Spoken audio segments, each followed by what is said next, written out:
மத்தேயு 14 ஸ்திரீகளும் பிள்ளைகளும் தவிர சாப்பிட்ட புருஷர்கள் ஏறக்குறைய 5000 பேராய் இருந்தார்கள்.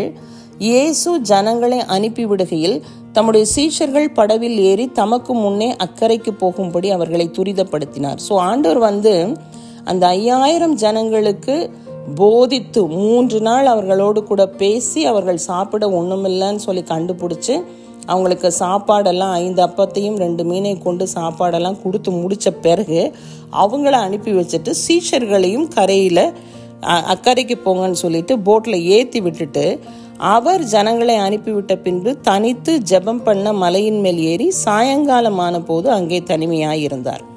அதற்குள்ளாக படவு நடுக்கடலிலே சேர்ந்து எதிர்காற்றாய் இருந்தபடியால் அலைகளினால் அலைவுபட்டது. இரவின் 4ஆம் ஜாமத்திலே இயேசு கடலின் மேல் நடந்து அவர்களிடத்திற்கு வந்தார். படவு இங்கேருந்து தான் போகுது, ஒரு கரையிலிருந்து மறுகரைக்கு போகுது. எங்கே ஸ்டார்ட் பண்ணிச்சோ அந்த இடத்துல தான் ஆண்டவர் இருக்கிறார். இங்கே ஜெபம் பண்ணிக்கொண்டே இருக்கிறார் ஆண்டவர். ஆனாலும் அவருடைய கண்கள் சீஷர்கள் மேலே வைக்கப்பட்டிருக்கிறது. அவர் பார்க்குறாரு பயங்கரமான அலைவு காற்று. இப்போ பேதுரு என்ன சொல்கிறாருன்னா, ஆண்டவரே நானும் உங்க கூட நடந்து வரேன். அப்போ அதற்கு அவர் வா என்றார். அப்பொழுது பேதுரு படவை விட்டு இறங்கி இயேசுவினிடத்தில் போக ஜலத்தின் மேல் நடந்தான். காற்று பலமாய் இருக்கிறதை கண்டு பயந்து அமிழ்ந்து போகையில் ஆண்டவரே என்னை ரட்சியும் என்று கூப்பிட்டான். இதில் பாருங்களேன், கண்களின் மூலமாக அவனுக்குள்ளாக ஒரு அவிசுவாசம் போகுது. அவன் கண்களினால சுற்றி பார்க்கிறான். பயங்கரமான அலைக்கடல். கண்டிப்பாக நம்ம இதில் சாஞ்சு போயிடுவோம். அப்போ அவனுக்குள்ளாக ஒரு பயம் வர ஆரம்பிக்குது. அதுக்கப்புறம் அவர் என்ன பண்ணுறாரு, கத்த ஆரம்பிக்கிறாரு. அப்போ தைரியமாக தொடங்கின ஒரு பர்சன். நம்மளுடைய வாழ்க்கையில் அவிசுவாசம் ஒன்று அற்புதம் நடக்கிறதுக்கு அவிசுவாசம் தடையாக இருக்கலாம்.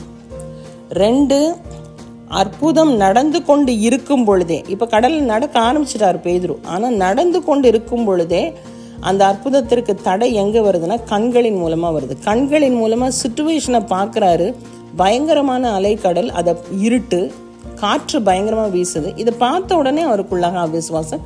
இப்போ பாதி அற்புதம் நடந்து கொண்டு இருக்கும் பொழுதே கூட அவிசுவாசம் நமக்குள்ளாக வரலாம்.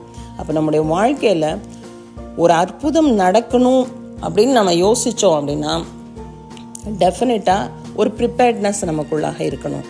5 புலன்களையும் ஒடுக்கின ஒரு ப்ரிப்பேர்ட்னஸ் நமக்குள்ளாக இருக்கணும். அப்போ அதுக்கு தான் டைம் எடுக்குது.